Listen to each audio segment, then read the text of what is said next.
But just going back to the idea of the grammar, when I looked that word up in the online etymology dictionary and I saw that it meant witchcraft and sorcery, and that in grade school, what do they begin you with? Spelling. It means spell Amazing. casting. So the spell casting Amazing. on the intellects of the public is done through language. Like you said, language was intended to evolve. See, everything is under the evolutionary principle, as I call it, because everything is under Rab, I call it the Rab principle. And a part of what a Rab is not just the creator and the nourisher, but also the one who evolves. What is it evolving? Al-Alameen, Rabbil Alameen. See? So that Alameen is also inclusive of new information. Ilma, Alameen, Ilma. So Allah is evolving knowledge. That's why we're able to have this kind of conversation. 50 years ago, this would have been impossible. You wouldn't have even thought to talk to me. I wouldn't have been looking for you. But look at what has happened in the last 50 years for us to now come together. Not you here, me here, not me here, you here, but right here. Meeting of the minds, as I call it with Dr. Omar Zaid, meeting of the minds. Brother Bilal, amazing. MashaAllah, alhamdulillah. Alhamdulillah. Brother, a lot of the confusion that when it comes to interpreting the Mus'haf is because of grammar. Can you believe it? I do. Because of Absolutely. That's grammar. where the spells are being cast. And yeah. Brother, I started, I did not do grammar beyond high school. Okay. But when I was liberated and I got the strength, the courage, the confidence to think, I started questioning very simple things, very, very simple things. So I was in a masjid in Palestine, occupied Palestinian areas. And I heard the Imam saying something. And then he said, Allah uses it in this way because the Quran is an exception. Okay. Then that stuck in my mind. The language of the Quran is an exception. Then later I found out that there's tons of exceptions. What, what in the world is a system based on exceptions? And how can you call it a clear book? And how you can. So I realized later that there were multiple schools of grammar, schools. The grammarians, whatever that word, they were fighting with each other which grammar should prevail. Yes. Okay. So then they developed a system of grammar. Again, we have no idea whether the state was involved with it, whether mischievous people were part of it. We don't know. What we know is the following, is that they juxtaposed their system on the Mus'haf. But they didn't do a good job. That's why later on there were so many exceptions popping up. Sibawayh and other systems. And they put themselves in a very ugly corner because lots of attacks by Arabs, non-Muslim Arabs, Muslim haters call it whatever, is that they say, look, the Quran is violating the language. Hence violating the language structure, hence it cannot be from a god, but it's violating man-made language. You see, and those who developed that language didn't go to the Quran to study what the language is all about. But it is not our priority, number one, and I don't blame many Muslims because of the intellectual terrorism practiced by many Arabs. It is absolutely, it's intellectual terrorism. That if you were not to pronounce something with the right fatha, dhamma, kasra,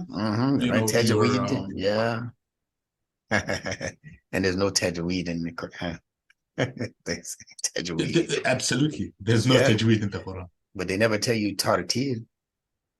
That's in there, but they Thank never you. Thank mentioned you. that. They send our children to And these schools to learn tajweed, right? They send us to these right, schools to learn many terms that are not found in the Mus'haf. absolutely. See, Tajweed is not. no, tajweed is not. Does it exist? Aqidah is not. Yes. Aqidah is not in the Mus'haf. So Mhm. they're introducing these terms. And I mean, what else can I think except that there was some nefarious intent behind? Why would you? I mean, the least that it would be is arrogant for you to say what Allah introduced as a term. It's not good enough, so I have to invent something behind what Allah. If they, I said, well, what does this term mean? What does that? Oh, Isn't that it?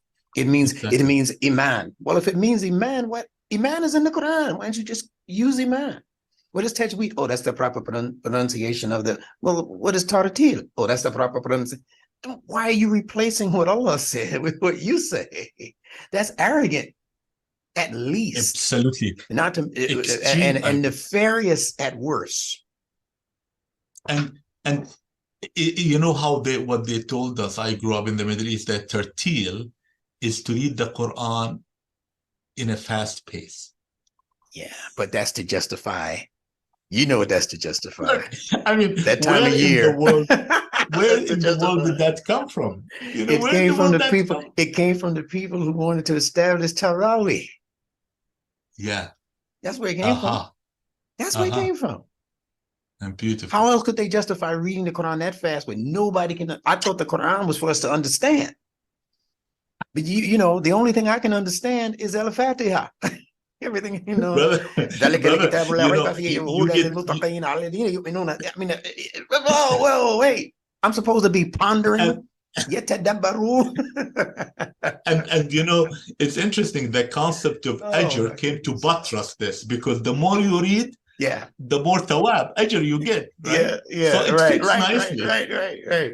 So these are the justifications, but you know, uh, we're the ones who have to bring back the sobriety. Yes, brother. Yeah. The Muslim public has become drunk off of false Mm. ideas. And I believe that Allah is blessing us, gifting us with the ability um, to help restore. I'll use it. I'll use it that way, to help restore the integrity of the deen.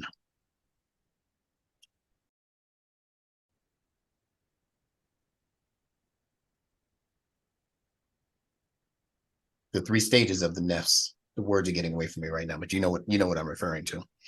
Nafs al-amara, Oh, nafs al-lawama, and mutmainna. Yeah, those three right there. Also speaking about internal processes taking place in the human soul, for lack of a better oh, term right now. Yeah, I don't like the term soul for that, but the yes, nefs, the yes. nefs is speaking to something much more grandeur, than that. But it's tied into the letters. When you understand that the nun is a nasal letter, and that the nose is a symbol of many things, but we breathe mostly through our noses. And the letter fa represents the open mouth, right? Allah says to your parents, don't even say uffun. Say uff, afa, fa, mouth. Don't even open your mouth towards your parents. So if nun represents the breathing through the nose and fa represents the breathing through the mouth, and the letter sin is a letter that metaphorically, or whatever way we want to put that, represents the chewing that takes place in the intellect when information enters. Say sana, sin, sana, the brightening of the teeth. So also where sunnah comes from. I always tell people, if you call yourself following the sunnah, then you should be bright like the sun, because that's where they get the English word sun from, sunnah. See, a lot of people don't know that 16th century astronomer Joseph Bayer, not Joseph, I forget his first name, but he came up with the term sunnah, and he said he coined it after the term Sunnah from the Quran. So I'm saying, and he wasn't Muslim. Wow. He wasn't a Muslim. 16th century astronomer, because he was looking to replace the Latin word for the sun called sol at that time, S-O-L.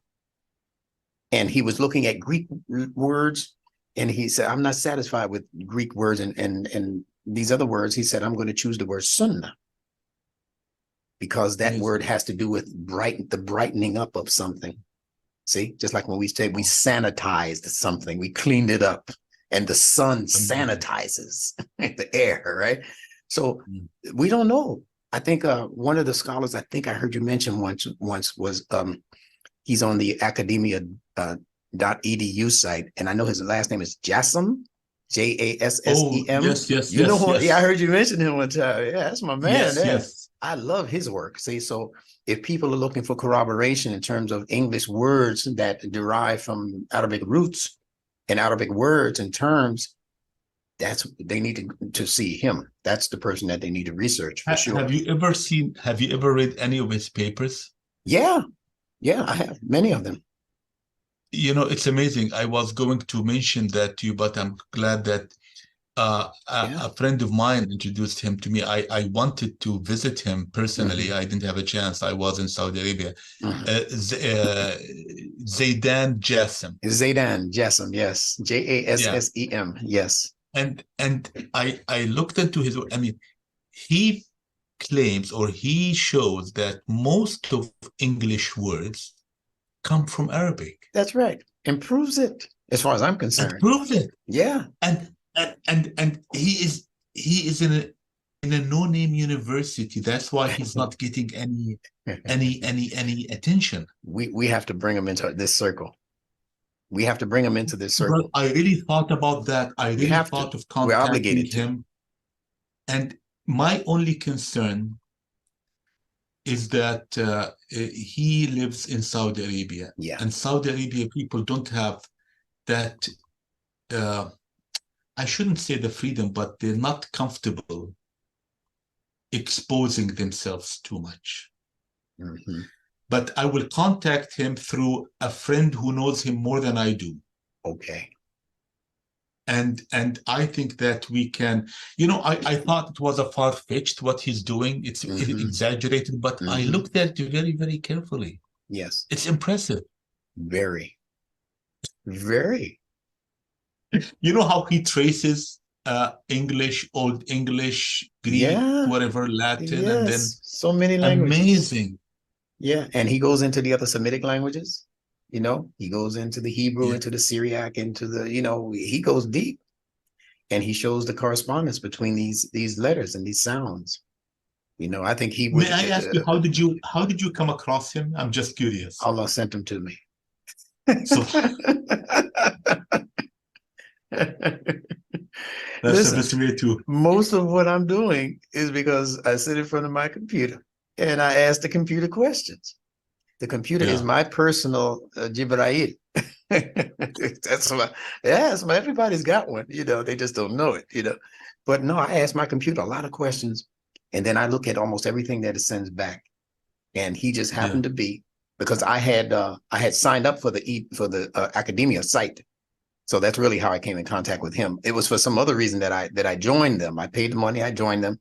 And they started sending me these papers because I wanted to learn how to better represent what I was teaching in an academic circle. So that's the original reason why I joined. And then all of a sudden, here he goes.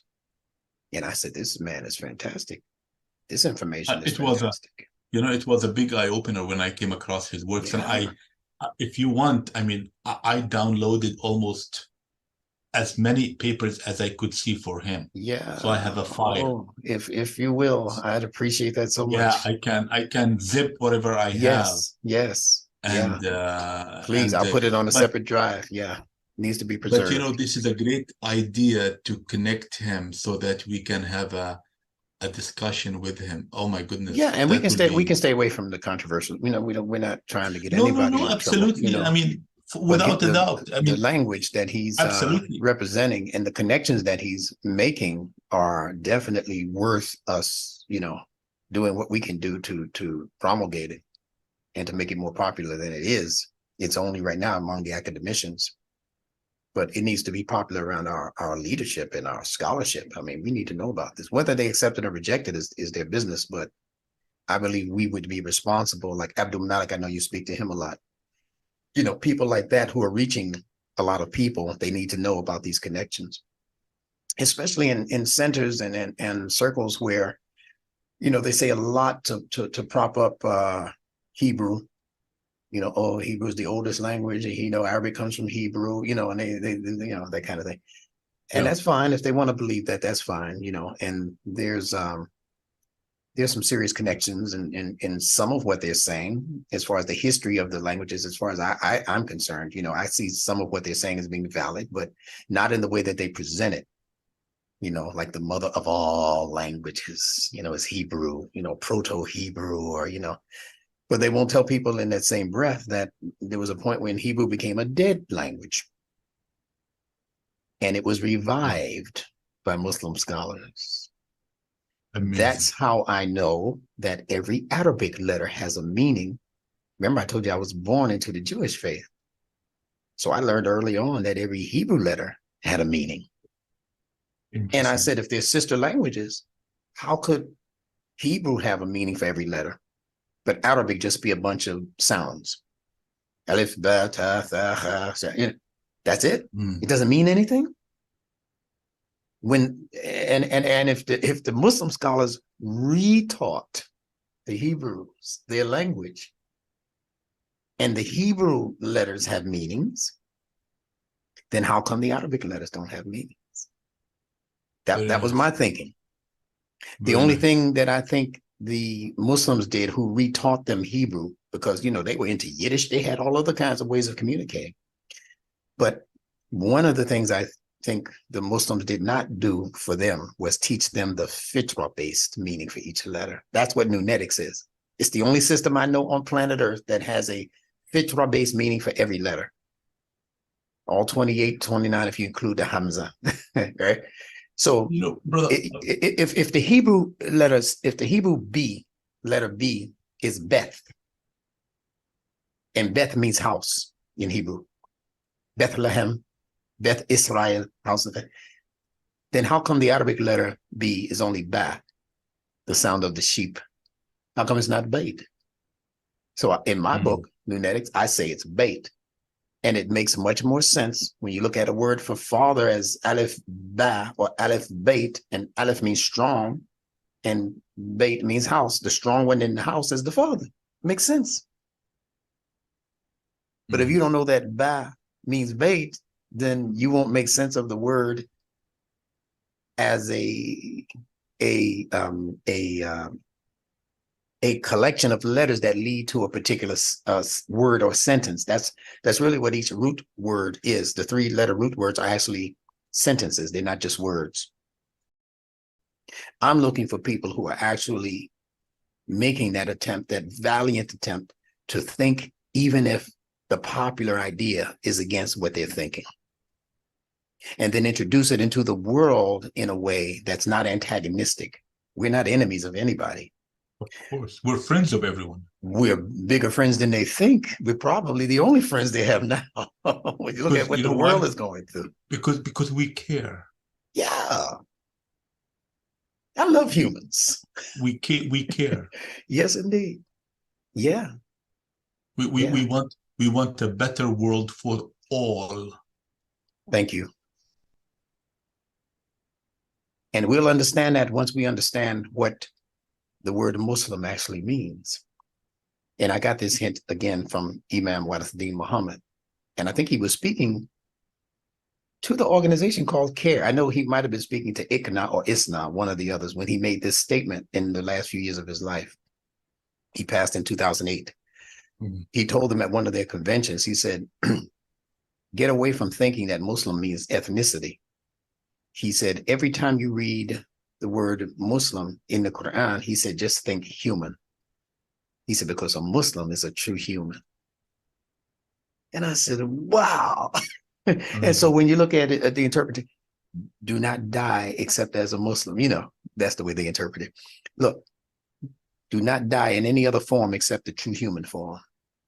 Don't die as a beast. Don't die as an animal. Don't die as a toad on a leaf. Don't die as vermin. Don't die in all of these. The human being can manifest his or her life in any other form that's in creation. We have that possibility. We can be any other thing we want because of this intellect. Don't die in those lesser states of energy and frequency. Don't Amazing. do that. How beautifully Graduate and evolve is all Beautiful. that is saying, Beautiful. isn't it? Yeah, alhamdulillah. And that is so empowering, because it makes us go beyond age and space and Oh time. yeah. Oh yeah. So empowering, right? Yes, it's not even third dimensional.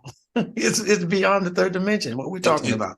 It keeps us going forward. Absolutely. Right? Yeah, because it's evolutionary. You used the word revolutionary and then you backed up earlier, but I say that a true revolutionary is one who first experiences an a true revolutionary is one who is a revolutionary because what he's affecting, he affects it on the evolutionary level. And I'm using the planet now as my example in the fitwa. Because the planet revolves, life on the planet evolves. If the planet stopped revolving, that's revolution, right? If it stopped revolving, then the life forms on Earth would discontinue their evolution. So if you are a true revolutionary, talking to my Muslim brothers out there now, the crazy ones, if you're a true revolutionary, you'd know it because your thinking, your society, your family life, your community life, your business life, all of that would be evolving, becoming more and more refined.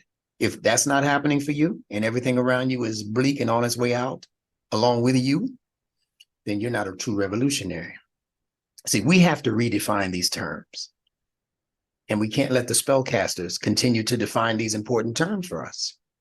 Absolutely. Like human. What is a human? I asked a synagogue, Omar. This was about, I guess, almost 20 years ago now. I was in New York City. I was born and raised in New York. I'm living in North Carolina now. And I asked this synagogue full of Jews. I said, how many of you, and there were about maybe 80 people in the audience. I said, how many of you are college or university graduates? All of them raised their hands. They were all adults. I said, oh, good, good, good. I said, now, how many of you can give me the etymology of the word human? Nobody raised their hands. And they didn't want me to leave after my explanation of what a human actually is. And I explained it to them from the Hebrew, from the Adam, that red earth,